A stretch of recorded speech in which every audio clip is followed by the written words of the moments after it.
é enfisema pulmonar? O enfisema pulmonar também ela pode ser denominada como DPOC. O que é DPOC? É uma doença pulmonar obstrutiva crônica, tá? Ela é uma doença resultante da perda da elasticidade do pulmão, que é causado pela destruição dos alvéolos pulmonares, que é a unidade básica da respiração. Essa é uma unidade microscópica que, devido a vários fatores que a gente já vai comentar, eles vão sendo destruídos, então a pessoa fica com um pulmão grande, mas sem elasticidade para fazer a movimentação, né, do movimento respiratório. Quem causa essa destruição?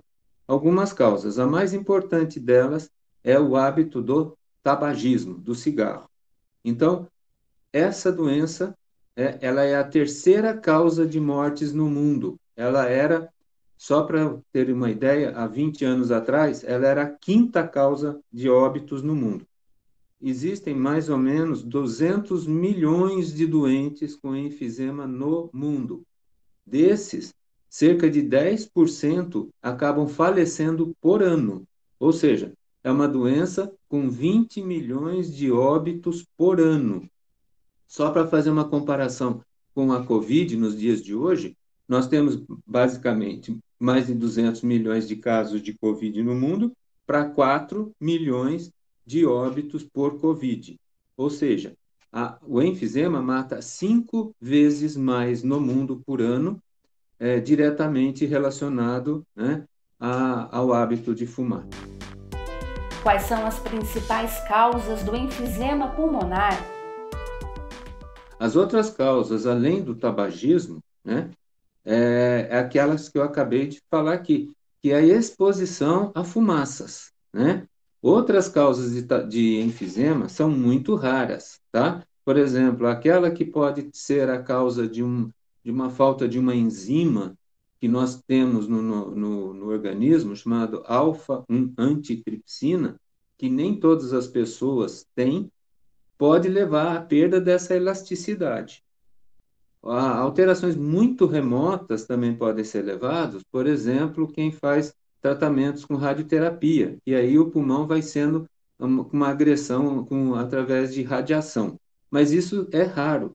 Então, hoje, 95% dos casos de enfisema e DPOC são causados pelo cigarro e são causados também por essa queima que a gente chama da biomassa, né? Que tem o fogão de lenha, tem a carvoaria, tem a fumaça das grandes queimadas e esse quadro todo. Quais são os principais sintomas do enfisema pulmonar? Os mais comuns de todos, é a falta de ar, é o cansaço, é aquela fadiga que a pessoa começa a notar nas suas atividades diárias. Por exemplo, você andava 4 quilômetros por dia e não ficava cansado. Aquele que já começa a ter um enfisema, ele não começa mais a andar os 4 quilômetros naquele mesmo tempo. Ele vai levando um tempo bem menor, ele já fica cansado. Então, ele não consegue mais atingir aquela distância. Outro exemplo, ele costumava subir 3, 4 lances de escadas, né? Hoje ele não consegue mais subir um lance de escada, ele tem que parar para respirar. O outro quadro, né, que também é progressivo, né, é a tosse. A tosse que o enfisematoso tem não é aquela tosse muito produtiva, ele não tem muita secreção, né? Ele tem pouca secreção e difícil de sair.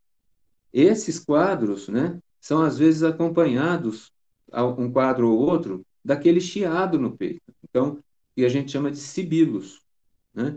Esses quadros variam de pessoa para pessoa. Por isso, ela é uma doença com multifacetas. O que é multifaceta? Não tem um quadro clínico específico. É isso, isso, isso, isso. Não. E isso, mas pode ter isso, pode ter aquilo, pode ter aquela outro sintoma. Então, esse quadro todo, né, geralmente, ele só começa a aparecer em torno dessa terceira, quarta década depois de iniciar o hábito do tabaco.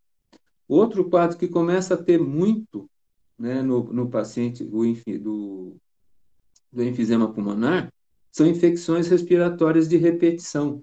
Então, aquela pessoa que fala assim, quando eu tinha 30 anos, eu pegava a gripe, 7 dias estava curado e não tinha problema nenhum. Agora eu tenho gripe e acaba evoluindo para uma pneumonia, evoluindo para um quadro pior. E é verdade. Por quê? Porque além dele perder essa elasticidade do pulmão, o uso constante dessa fumaça, de nicotina e de todas as outras 4.000 e tantas substâncias já detectadas em fumaças, né? Elas vão destruindo também os micro pelinhos que nós temos em todo o nosso revestimento, desde aqui do nariz até lá no fim da traqueia e dos brônquios, até chegar naqueles alvéolos que eu já falei. Com essa perda, qualquer vírus, qualquer bactérias que entram, não vão ter aquela defesa. Então, ali se assume e se tem mais infecção por causa da perda dessa resistência. Essa perda realmente, como ela ocorre em nível das células, esses pelinhos não deixam entrar coisas estranhas. Como não tem o pelinho, vírus, bactérias, poeiras, mofo, etc., vão entrando e vão levando a infecções respiratórias de repetição. Aí a pessoa vai ficando, né, como que debilitada, ela não consegue mais fazer aquilo que ela fazia. Então, com essa perda, né, dessa atividade, desse quadro todo, a pessoa não consegue mais fazer as atividades diárias que ela estava acostumada. E aí é quando ela começa a procurar assistência médica. Existem fatores ou grupos de risco para o enfisema pulmonar? Bom, os fatores, primeiro, né, como a gente falou, que é muito pouco que existe, é o fator dele não ter essa enzima que protege os brônquios e os alvéolos, que é a alfa-1 antitripsina. Mas isso é raro. O grande fator de risco é o hábito do tabaco, é o fumar, é o se expor a poeiras e fumaças. Esse é o grande risco, né? E isso está relacionado a mesmo até o meio ambiente. Existe um trabalho que é clássico, né, no nosso meio, no meio dos pneumologistas, que aconteceu há mais de 30 anos na cidade de Piracicaba. O que aconteceu? Um médico de Piracicaba, doutor Cansado, o nome dele, ele começou a colocar em toda a cidade baldes com água para medir a quantidade de, de cinzas que caíam da queima da cana-de-açúcar. Naquela fase que precisava cortar a cana, tinha que botar fogo no canavial para ser cortado mais fácil. E ele relacionou três coisas importantes. Primeiro, quando era na época que tinha muita queda dessa fuligem, né, da queima da palha, aconteciam mais internações por infecções respiratórias, mais aumento do quadro de queixas de falta de ar, de cansaço, de chiado, e o terceiro, que ele também teve com isso daí, nem tanto relacionado ao enfisema, mas ao quadro da asma brônquica. Aqueles que eram asmáticos iam parar muito mais no hospital do que os que não eram asmáticos. Daí que surgiu, devido a esse trabalho e devido há também uma ação de toda a sociedade civil, é que hoje você tem a lei, né, que principalmente no estado de São Paulo não pode-se mais colher cana queimando o canavial. E tem hoje, lógico, né, alguns equipamentos, tratores mesmo, que colhem automaticamente. É lógico que com isso também veio um desemprego para os colhedores de cana. Mas na população geral, foi um ganho.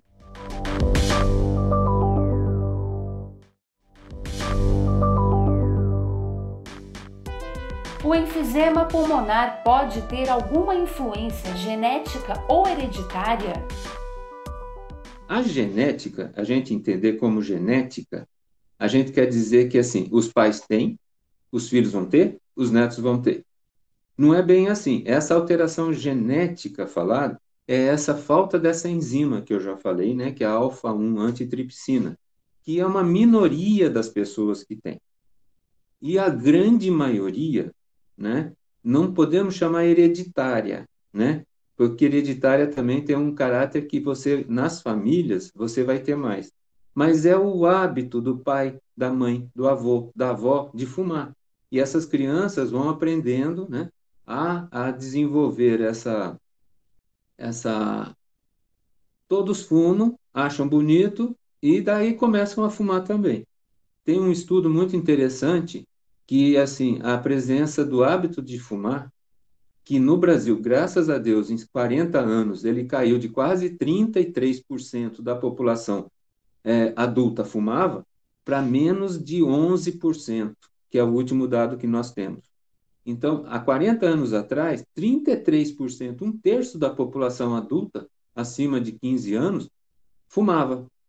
Hoje, apenas 11% da população. O enfisema pulmonar pode acontecer mais de uma vez? Não, ele não acontece mais de uma vez. Infelizmente, o enfisema é uma vez só que ele é progressivo. Ele começa levando a aquelas alterações que a gente falou da elasticidade, desde os primeiros tempos do cigarro ou da exposição a fumaças, etc. E aí eles vão sendo progressivos, só que isso vai minando a saúde respiratória. Ou seja, com 20 anos de cigarro, ele já perdeu um X de área de respiração. Quando ele tem 30 anos de cigarro, ele fumou aquele X mais um tanto. Com 40 anos, 2X daquele, ou seja, duas vezes aquela perda que ele tinha. Então, não se pega enfisema. Enfisema não se contamina. Enfisema, ele acaba tendo essa doença pelo próprio hábito de ter persistido naquela atitude de fumar. Então, o que que acontece? Você começou a fumar, mas você consegue parar? O risco vai ser um pouquinho maior de você desenvolver o enfisema do que aquele que nunca fumou. Então, se o risco de quem nunca fumou for, por exemplo, 1 em 1000, o dele vai ser 2 em 1000. Mas se ele fuma a cada período de 5 anos, esse número ele cresce exponencialmente. Então, 1 para 2 para 4 para 16 para 64, e aí vai aumentando essa probabilidade. Como é feito o diagnóstico de enfisema pulmonar? O diagnóstico do enfisema, primeira grande, vamos dizer, campo de investigação é o quadro clínico do paciente. É aquele paciente que tem tosse crônica, que tem chiado no peito, tem falta de ar, tem dificuldade para subir, para descer uma escada, né? É uma pessoa que tem muito mais catarro, né? Então tem mais dificuldade de colocar e tirar o catarro. Esse é o quadro clínico. Então, se chega uma pessoa no consultório e fala: Olha, doutor, eu estou fumando desde os 18 anos. Ah, mas eu fumava pouco. Eu fumava 10 cigarros por dia. E eu estou com 45 anos e eu não consigo mais subir 2 lances de escada como eu subia.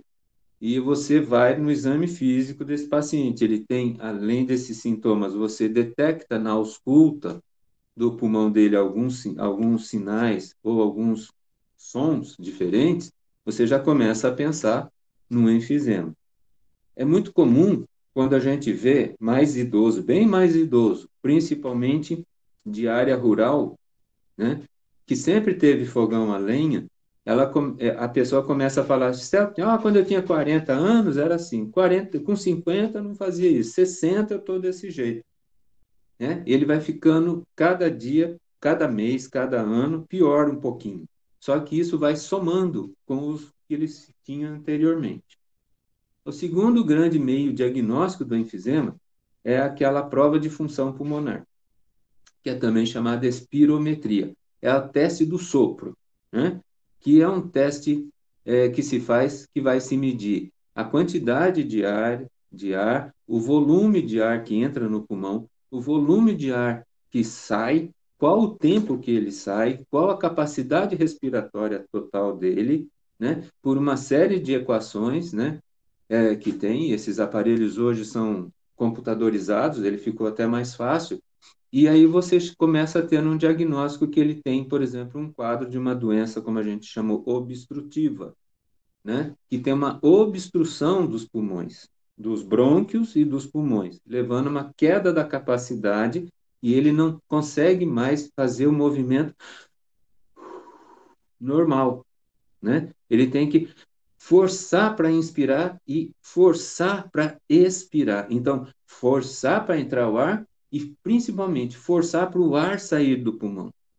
Esse quadro vai favorecendo com que a pessoa fique sempre com o pulmão cada vez mais cheio e ele não consegue colocar para fora. Então, isso dá uma obstrução na saída. Esse é um sinal espirométrico, como a gente chama, né, na prova de função, que a pessoa está tendo um quadro obstrutivo. Ele serve para a gente, para fazer o diagnóstico, para a gente ver o controle de tratamento quando a gente institui e também um prognóstico.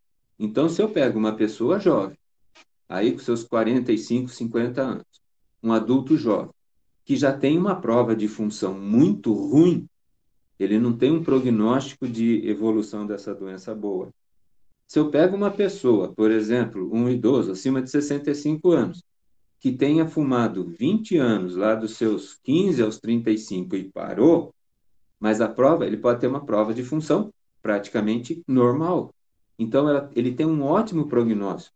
Ele não deixa de ter o enfisema, mas ele tem um prognóstico bom. Começa a se fazer um tratamento com uma droga nova, né? A gente utiliza esse exame para ver depois de 6 meses, um ano, como é que foi o ganho de respiração que ele consegue ter de volta. E isso não é mais do que 10 a 20% da capacidade que você consegue recuperar. Então, esse exame é muito importante. O terceiro meio diagnóstico que nós temos em mãos é o radiológico, né? É o raio-x de tórax, né? E é também a tomografia. O raio-x de tórax, aquele raio-x antigo que você ficava lá, que vinha naquela chapa, hoje é tudo pelo computador, ele dá para a gente sinais indiretos de enfisema. Então, é um tórax com um pulmão muito grande, que tanto faz fazer com inspiração como com expiração, ou seja, colocando o ar para dentro e tirando o ar, ele praticamente não fecha, né? Ele não tem esse movimento. E a tomografia, que para a gente hoje é o padrão ouro no diagnóstico de exame. Por quê? Na tomografia, como é uma espécie de um fatiamento, são imagens feitas por camadas, né, do pulmão, a gente consegue ver bolhas de enfisema, se tem muitas bolhas, qual o tamanho dessas bolhas, se ocupa os 2 pulmões por inteiro ou metade dos pulmões, dá para a gente uma quantificação da lesão que você tem no pulmão. E essas lesões são bolhas, são destruições pulmonares. E esse ajuda também a gente até definir certos tratamentos para o próprio enfisema. Ele não faz o diagnóstico definitivo. O diagnóstico definitivo do enfisema é o quadro clínico, é o quadro espirométrico e é o quadro radiológico, hoje, principalmente, o tomográfico.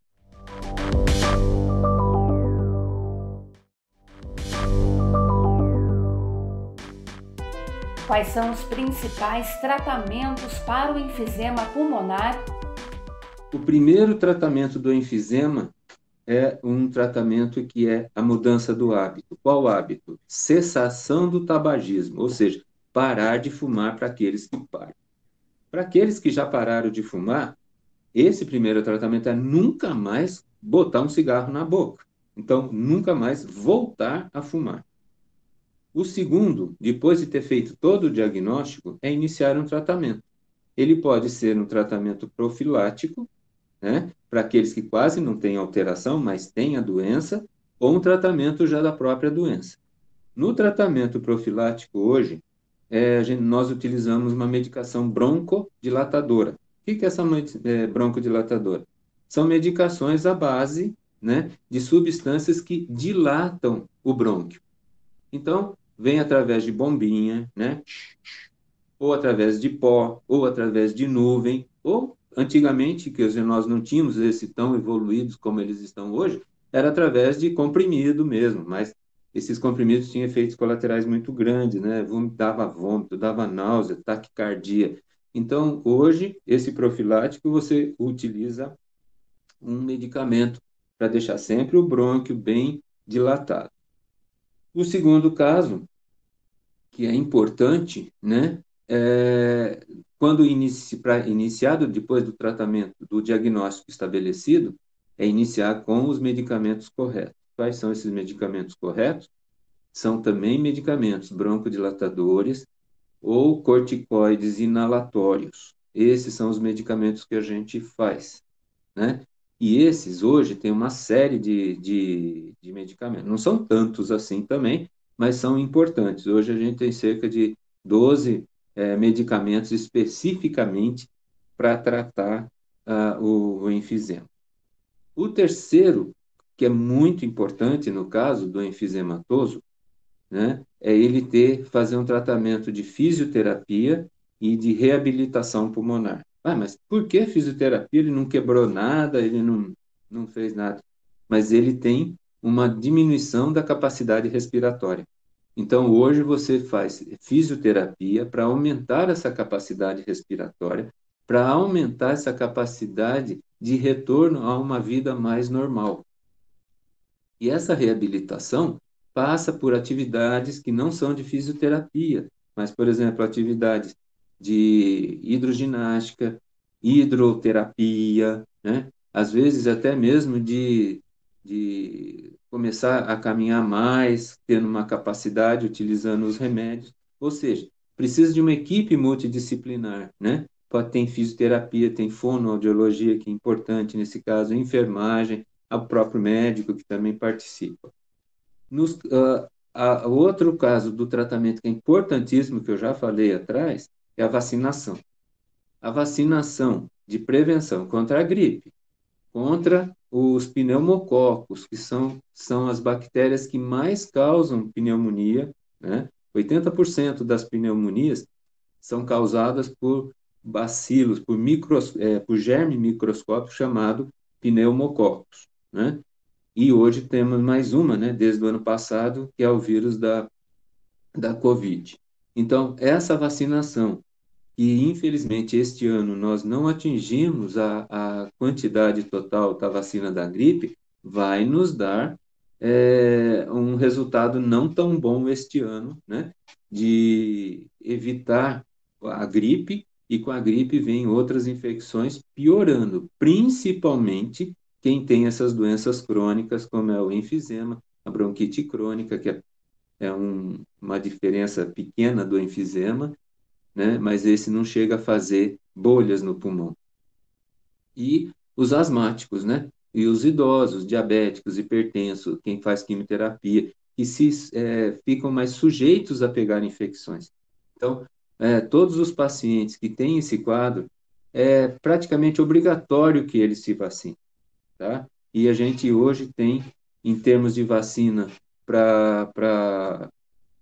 não é diretamente relacionado para o enfisema, mas contra essas bactérias, nós temos 3 tipos de vacina. Nós temos uma vacina específica para criança, chamada pneumocócica 10 ou pneumo 10, que são 10 tipos que mais atacam as crianças, né? E já está no Programa Nacional de Imunização para Criança. São 3 vacinações, né, que ela toma, e depois ela tem que repetir com adolescência e na fase adulta. Temos dessa vacina para o adulto, né, que é a pneumo 23, que é a pneumocócica 23. Essa tem 23 sorotipos, né, que pode ser chamada também variantes do pneumococo. E ela tem que ser tomada de 5 em 5 anos. E temos hoje também uma que é bem mais moderna, a pneumo 13. Apesar de ter 13 sorotipos ou variantes, ela é mais efetiva e é em uma dosagem só. Toma uma vez só na vida. Então, é muito importante. Outro tratamento que se faz quando se tem muitas bolhas no pulmão e essas bolhas estão dificultando o pulmão de se expandir, são cirurgias para redução das bolhas. É a que a gente chama cirurgia redutora do enfisema. A pessoa é operada do tórax, ou por vídeo, né, que é com os buraquinhos, ou a cirurgia tradicional mesmo, e é retirado essas bolhas e é ressuturado o pulmão. Como o pulmão estava comprimido, por causa que essas bolhas elas foram enchendo, como bexiga, ela vai enchendo e ela não vai soltando. Quando você tira essas bolhas grandes, tem um tamanho mínimo para ser operado, tem a extensão mínima que tem que ser operado, e logicamente, na grande maioria das vezes, você opera um pulmão para depois operar outro. Tem casos que operam os dois. É uma cirurgia complicada, grande, né? Mas a pessoa depois, na recuperação, o pulmão acaba se reexpandindo um pouco. Então, se ela já parou de fumar e ele reexpandiu, ela ventila melhor. Ela ventilou melhor, ela começa a ter uma vida melhor. Mesmo assim, mesmo com a cirurgia, ela ainda vai ter que estar fazendo tratamento à base de medicamentos, né? E tem o último tratamento, que é o mais drástico de todos, mas tem uma série de protocolos, é o transplante de pulmão. O transplante pulmonar é talvez o transplante, junto com o cardíaco e o hepático, mais complicados de se fazer.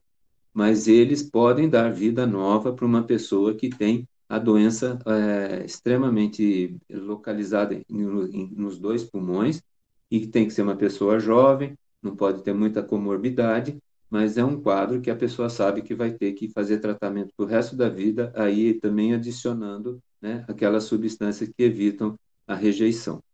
Então, os tratamentos que a gente tem, em qualquer um deles, precisa ter muito apoio do próprio paciente e da família, porque não é um tratamento simples, precisa ter realmente uma corrente, né, de apoio, porque ele não consegue sozinho fazer todos esses tipos de tratamento. É possível viver com enfisema pulmonar? Quais são as orientações neste caso? Olha, é possível sim viver com enfisema, é possível viver bastante, e depende muito, né, de como ele evoluiu as alterações, né? O importantíssimo, mais uma vez a gente fala, é deixar de fumar, né? Se não parar de fumar, esse quadro vai continuar evoluindo, mas é possível sim fazer um tratamento. Tem casos que nós precisamos até mesmo fazer tratamento psiquiátrico e psicológico, porque para ele ver se ele consegue parar de fumar. E o segundo, né, é que ele tenha, né, esse apoio, tanto familiar, quanto um apoio de tratamento, quanto um apoio do poder público, né, porque o grande parceiro nosso hoje chama-se SUS, Sistema Único de Saúde. No Sistema Único de Saúde, hoje, nós conseguimos ter uma parcela desses medicamentos. Ainda nem todos foram incorporados no SUS, mas já tem uma parcela que você consegue através do que nós chamamos de tratamento de alto custo.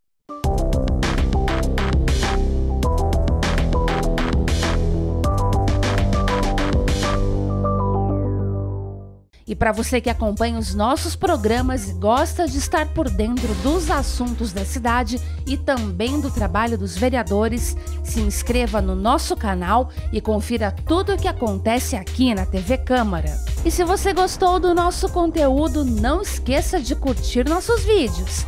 Deixe aqui o seu like. Deixe o seu comentário e ative o sininho para ser avisado de todas as novidades.